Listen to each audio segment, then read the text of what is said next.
আপনারা জানেন এটা ১/১১ সরকারের সময়ে এটা একটা ইন্ট্রোডিউস করা হয়েছিল, কিন্তু নিয়ম হলো যে যখন নির্বাচিত সরকার থাকে না বা in between to parliament sessions রাষ্ট্রপতি অধ্যাদেশ করে আইন করতে পারে।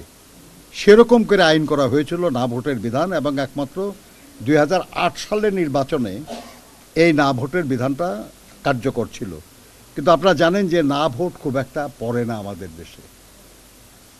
এটা আমাদের কারো দাবির ভিত্তিতে হয় নাই, এটা কিছু বিশিষ্ট ব্যক্তিদের মতামতের ভিত্তিতে হয়েছিল।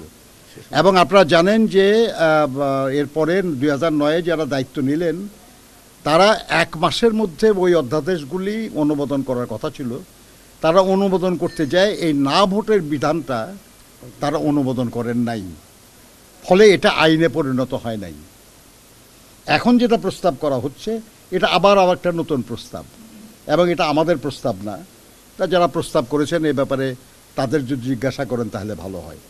আমরা তো বিষয়টা বিবেচনায় আসি না এখন আমাদের কাছে। যদি নির্বাচন কমিশন এই ব্যাপারে কোনো পরিবর্তন করতে চায় আরপিওতে, তারা আমাদেরকে জানালে আমরা আমাদের দলে আলোচনা করে মতামত দেব। এটা আপনার ব্যক্তিগত মতামত আমি দিতে পারবো না।